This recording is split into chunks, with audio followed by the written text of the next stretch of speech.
Hello, gang. How are you? Welcome to the 30. Want to thank you for watching. If this is your very first time, we want to welcome you to 30 minutes of interviews where we interview a specific guest each week, focusing on leadership, entrepreneurship, small business, and professional and personal development experts. So thank you for watching us each and every week. Today we are going to be talking specifically about event planning. And I have a special guest all lined up. She is currently residing in New Jersey, but we're going to talk to her about what she does, about her business, how it got started. And she's going to give us all the little tips and tricks about event planning. So let's get this party started.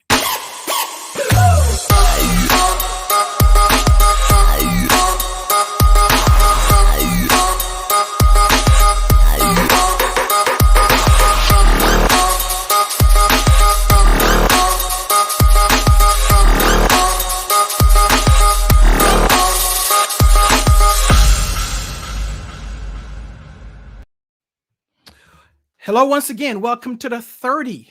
I am Patrick Jackman. I am your host of the 30.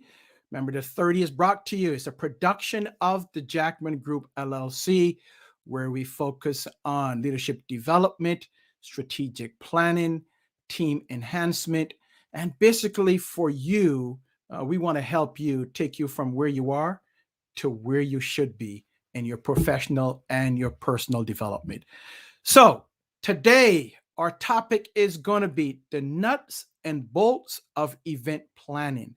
And my guest, a very special guest, good friend of mine, we met her last year during the height of COVID on virtual events. And her name is Corrine Statia Thomas. So I am going to bring her on. I hope I got that name correct. I was practicing it.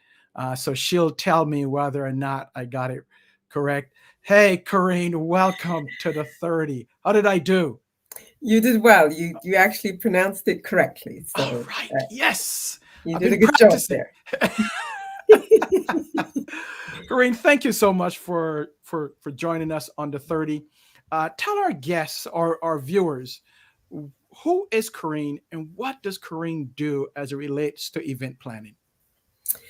So, of course, my name is Corrine Statia Thomas. I am founder, owner, and manager of Absolute Events by Karin.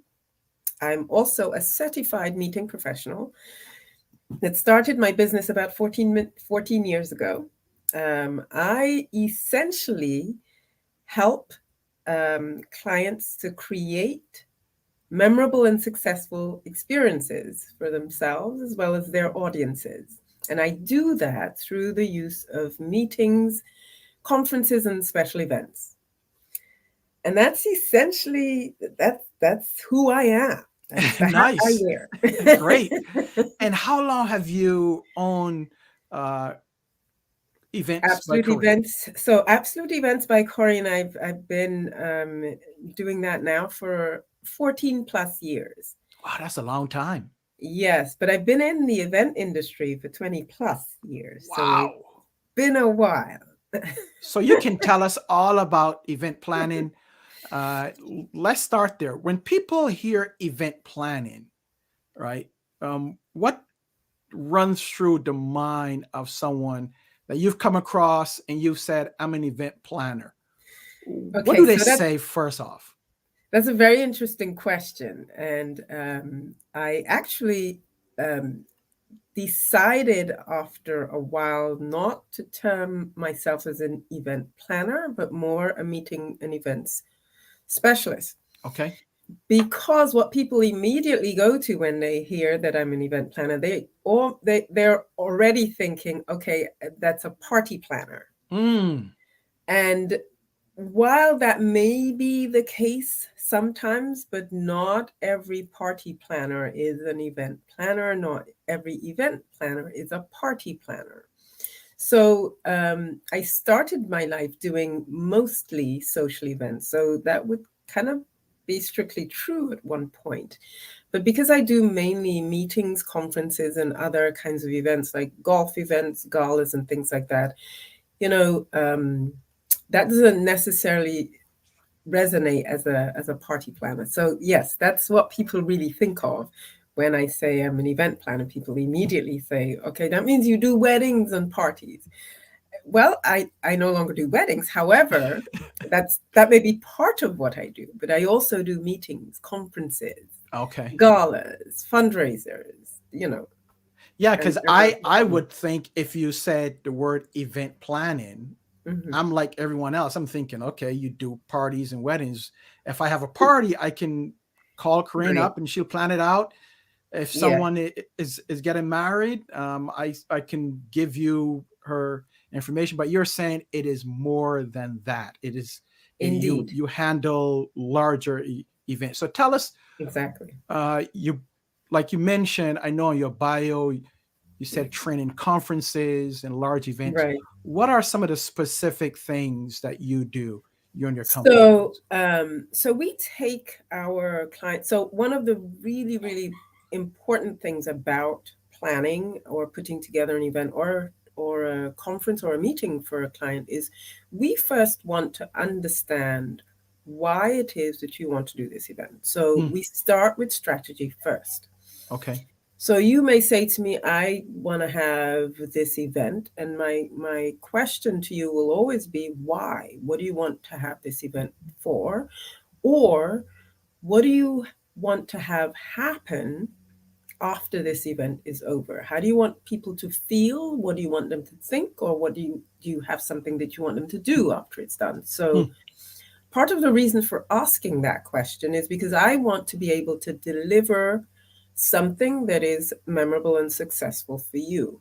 And without knowing what it is that I'm marching towards, I can't do that. So we really need to understand what it is. And it may be it may be as simple as I just want people to have a good time. Okay, fine. Well, we'll make them have a good time and we'll do things to make sure that that happens. Or you may have an objective. You may want people to walk away feeling some kind of change. Maybe you want some kind of transformation to happen. hmm. But knowing that, we are able to march towards making that happen. So um, I often say, you know, what I do is create memorable and successful experiences. And I can't do that without knowing what the outcome needs to be. Got it. So when in the training world and the sales world, we call that doing a needs analysis to find out what the desired outcome is. Is that the Right. same thing? It's pretty much the same thing. Absolutely. But most people don't think of that when they think of an event planner or event planning. They're, Sure. you know, you're still marching towards a goal, and you should have a goal in mind when you're doing that. So would you say that's the most important part of the overall process of event planning? Absolutely. Without a shadow of a doubt, it is. Hmm, Because that's how we measure our success. That's how we measure our clients' success. hmm. And we want to make sure that we're not just planning an event for planning's sake. We want Sure. there to be a result that happens. Um, I could talk to you about a specific event that kind of gives you a sense of the kinds of things that happen. So um, I'm going to talk about a fundraising gala we did for a client. It was a hospital, Hmm. and we did this at Ellis Island, actually, um, for 875 people. So If you've ever been to Ellis Island, if anyone's been there, you know that in order to get there, you need to get on a ferry to get there. So there's a lot of logistics that have to go into that. So imagine we're having to move 875 people. Oh my who are gosh, gonna that's show up in a their big cars. event. Holy cow, They're wow. going to show up in their cars and they're going to have to be ferried over to this venue. And the venue has a start time, has a specific start time. So picture this. The venue, Ellis Island, everyone knows that's where the Statue of Liberty is. Right. It's a national monument. What that means is that every day people go to see this place. People get ferried to go there to enjoy the space, take a look at Lady Liberty, all of that. So what that means is if we are going to have an event there, we have to wait for that activity to be over. Wow. So the museum closes around about 6 o'clock or so, right? And our event starts at 7:30. Not much Just time to put in that between. into perspective for Yeah. you, when we are working on events, we typically need maybe 2.5, 3 hours, in some cases 4, depending on how much you have to put together. Now, this is a raw space. So ideally, 4 hours would really be the time that we need, because we are taking a space that people have been walking around in. Sure. And we're transforming it into an event space. We're talking chairs and tables, AV, DJ, food, everything. Wow. Right. So we have an hour and a half to do something that ordinarily we would need at the minimum 2.5 hours. So logistically, we have to make that work. So there's a lot of planning that goes into making that happen. So we can make it happen. And then, most people are going over there via ferry, as I explained. So it's a really short trip, but creating an experience. So going to Ellis Island is an experience. Going to an event on Ellis Island is an experience. So we want the experience, though, to happen from the time you leave your vehicle. So you've parked, we've got valet parking. That's another thing that we. So I'm talking about little things that people may not think about. So we have to valet park these people because it's a long walk to get to the ferry. If you park and then have to walk, because when you get to the building, the ferry building, you have another long walk to go into the ferry. So what we do for that is we decided to get these single shot champagne bottles with champagne glasses. So the journey over to the event is one that's interesting. So you start drinking. It's a party after all. So there's that. Then we have a snack.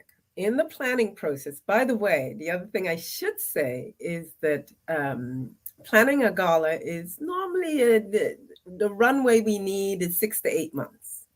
Wow. This client came to me a month before the event. So just let that sit for a second. So let me summarize some of the nuts and bolts that you've mentioned. So first, you need to sit down with the client, right, to find out what their desired outcomes should be or want to be. So that's the first step. Right. Then the second step should be what? Getting your vendors organized. Yeah. What's step 2? So first of all, you determine, okay, what is the budget? Okay, so budget. Okay.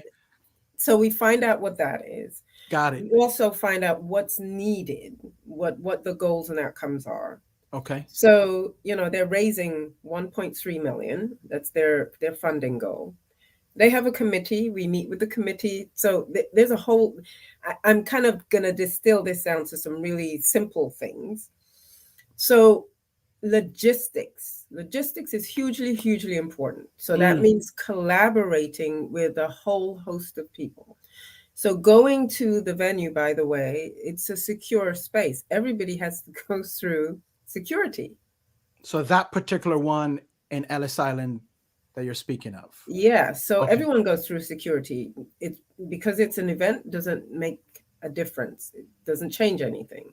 However, what I have to do is I have to negotiate with the security department there to make sure that we can take 875 or 800 people through there with ease, and it doesn't take forever, because that's a lot of people to Yeah. get to Ellis Island for the event to start.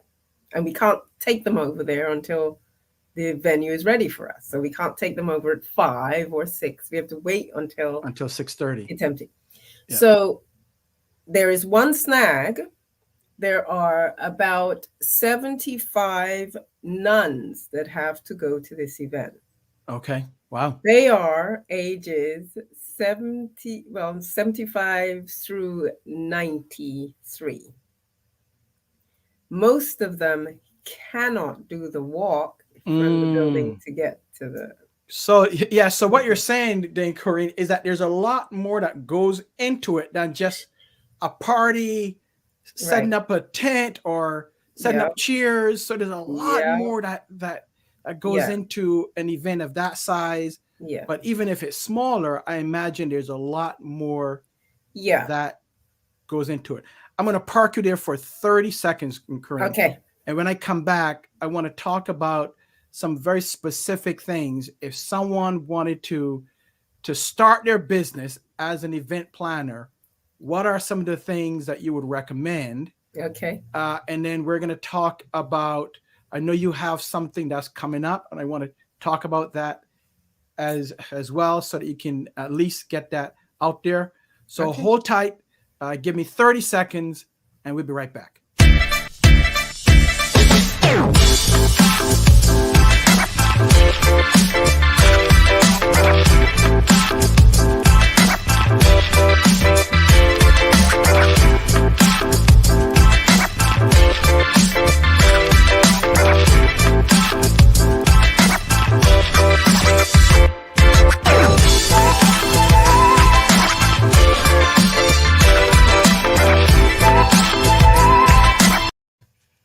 All right, we are back. 30 seconds. Thank you for that. Yes, I'm talking to Karin, and she is giving us the nuts and bolts of an event planner. She owns her own business. She's the owner and creative director, 25 years of experience in the event planning business. So I want to pick her brain here for you, the viewer and the listener. So Karin, let's talk about from beginning to end. Let's say I wanted to start my own event planning business, not just party planning or wedding planning, but I want to go big time like Karin. I see she had an 800 and something person event, 500 and something person event, and I want to get that big. What are some of the things that I need to do? So first of all, you have to there is a myth or there is a perception of event planning. It looks glamorous. Yes, it does, because we kind of make it look that way. Because it has to look that way for the client, it has to look that way for the people who attend the events, etc. So it's important to know that it is not all glamour. It is a lot of hard work. There are a lot of hours that you have to put into it. You have to know that you have to really feel like it's something you want to do. You have to have a passion for it. And you also have to have a good work ethic. You have to be willing to work hard. I know I made it sound really. No, that's good, because that's, most people, Karin, right? Not everyone, but some people think that they look at you as successful. They look at you as having a great business, but they don't know what it takes to get there. The 25 years that you've had to go through, and you've probably had some ups and downs, right? Oh, absolutely. Absolutely. So So what I like to say is it's sometimes really quite manic, but I don't panic. Okay. And you have to be able to troubleshoot. You have to be able to think on your feet. You have to be able to come up with solutions when something doesn't necessarily go the way that you intended. I often say that, there are things that have gone wrong in an event Hmm. that I'm doing, but my client has no idea, Sure. and neither do the guests, because you have to figure out a way to fix something without it impacting everybody else around you. So those are the things that I would say, and I'm actually coming up with. In fact, I have a coaching program that's going to Great. help people understand how to do that, how to run a successful event planning business, and really how to listen, because listening is a really big deal. Hmm. Active listening is so crucial when you're planning events, because you have to be able to listen to your client to understand what it is that they want so that you can deliver. It's going to talk about, serving your client at the highest level. It's going to, you're going to learn how to structure your business correctly so that, for tax purposes, you're doing the right things, how to set yourself up, how to, protect your assets, and how to work efficiently. Sure. Those are the things that you'll learn. So what I what I'm touting about this is that you're going to learn how to make full-time money while working part-time hours, because I'm going to share, really give you all the benefit of my experience over the past 20 plus years, so that you can benefit from some of the mistakes that I made That you along the way. made. Yes, and we'll have speakers who will speak to all things that are important to your business, including benefits that some people feel like, if I leave my job, I'm going to lose. We'll have something for you there. We got you in all of that. Now, when is that? Because I think that is so valuable based Mhm. on your experience. Right. 25 years in the business, you can teach a couple, not just the good, but also the bad and the ugly. Because Right. people need to know that there are some times where you struggle, right? Oh, And the indeed. struggle is not a bad thing. So No. let's talk about that real quick. When are you going to start this, and what do people need to do in order to contact you and get involved um, with this program? In fact, we are accepting applicants right now for the program. We plan to start this program within the next couple of weeks. So we're looking for people who are in a company right now. Maybe they're a corporate planner, or they've just had this desire to break free and create memorable experiences. So we're waiting for you to take that leap.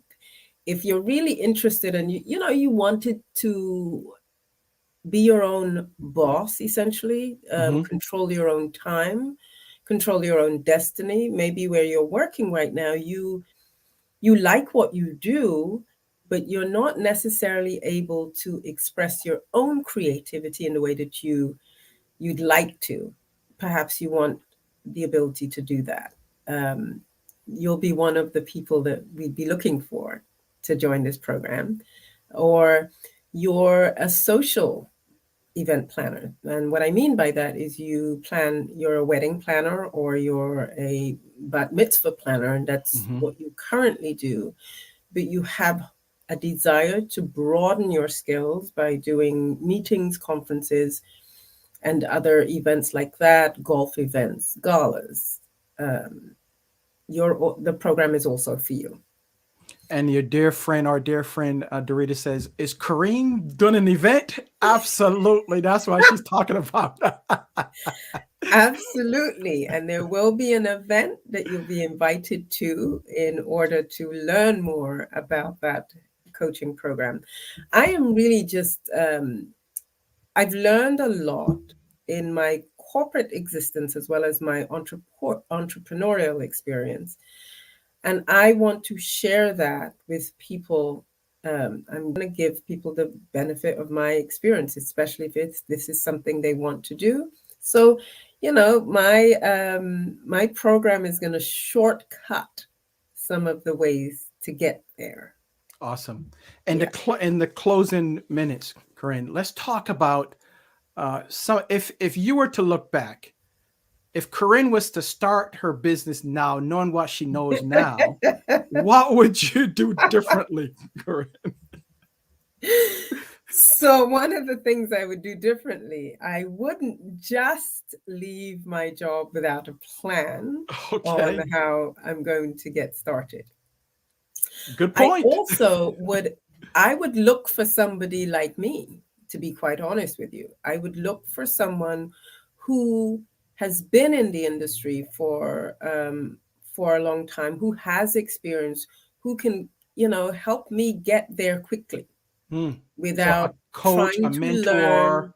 Yeah, right. Absolutely. I'd look for a mentor, somebody who can get me to where I want to go without me figuring it out, learning, coming up against I made lots of mistakes, and I don't mind saying that because I've learned a lot from those. So yes, I would first find somebody who's done it really well and learn from them. Awesome. The key though, Corinne, is that although you made mistakes, and we all have, is that you didn't quit on it. You had that dream, that goal, and you didn't quit on it. You just went through. That is very important, by the way. You have to stick to it. One of the things about entrepreneurship, by the way, is you have to believe in yourself so hard that no one can shake you from your beliefs and your desires and your goals. So, stick to it. Now you're talking my language now. I love it. I love it.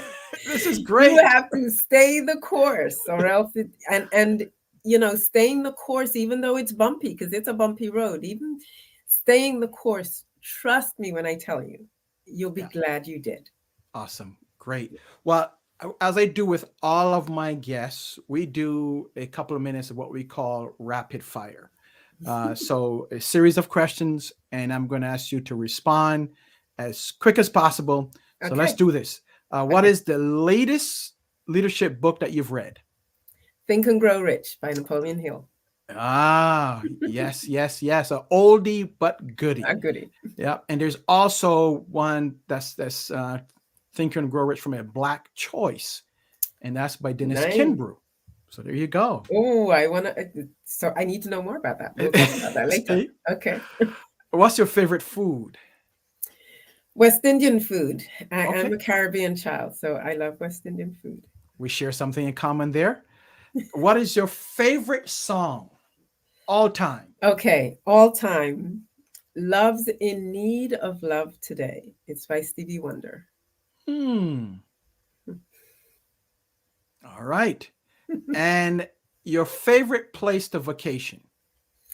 Anywhere that is tropical, warm, has a great color sea. The Caribbean is one of my favorite places, but anywhere like that. And I haven't found my favorite place yet. I still have searching. To see this world. Yes, indeed. Okay. I have one last question for you, and I'm going to put it up here. This is from Dorita, and I think it's worth answering or getting to. She says, Corinne, what did you do to stay the course? So if you can tell us. So I think it was mostly that I truly believe in what I was doing, and I knew that I could be successful, even though it didn't feel that way a lot of the time. I was really motivated to make it work. My whole life is about making things work, and no matter what happened, I knew I was just going to make it work. So great. So you had a level of faith. Moving. So you had a level of faith that you had to make it work, and you knew that it was going to work. Absolutely. Okay. I hope that answered. Belief and faith. Belief and faith, absolutely. And I hope that give Dorita and the viewers some advice in terms of what it takes to stay the course, Indeed. according to Corinne. Belief and faith, and never giving up. Right? Absolutely. Good. Corinne, I want to thank you so very much. This was great information. If someone wants to get a hold of you for whether it's to join your coaching program or whether it's to get more information about your business, how would they go about doing that? It's really simple. Just go to Corrine, Corrine, 10k.com. So that's It's my Corinne. digital business card, and it will give you several ways in which to contact me. Okay, Corinne 10k.com. K.com. Okay, we're gonna put that in the comments field so that if someone wants to reach you, they can do that. Corinne, I want to Absolutely. thank you again. Thank you for coming on the 30. We got to schedule you down the road so that we can find out more about your coaching program for event planners, and we can also see how that's going. So Well, thank you once again. thank you for the opportunity. I really appreciate it. Thanks for giving me this platform to speak. Not a problem. Not a problem. You're welcome. So we've been talking to Karin about event planning, the nuts and bolts of event planning. Remember to reach out to her, get involved in her program, in her coaching program. If you wanted to know more about event planning, which is according to her, which is more than just party planning or wedding planning, make sure that you contact her. She has 25 years of knowledge. So we are going to add that to our website and to our comments field so that you can contact her. Great person, excellent knowledge about the business, and I want to thank her for that. I want to thank you. Just some upcoming last comments. You've heard me talk about our lunch and learn. Our next lunch and learn is going to be September 14th. September 14th, and that is from 12 to 1. So if you are watching this or if you are listening to it, make sure that you are there. And you can go to jackmangroupllc.com. That's jackmangroupllc.com to join our community and to register. Our special guest is a powerhouse, and her name is Samantha Williams. Sammy is who we call her. And you do not want to miss this lunch and learn. Powerhouse, she's all over the internet. She's all over social media. She has a great presence in Clubhouse. So make sure that you are there. That's jackmangroupllc.com and register, sign up to become a member of our community and register for the next lunch and learn. Well, that's about it. I want to thank you once again for being here. We will see you at the next episode, the next broadcast of the 30. May God bless you and your family, and be safe.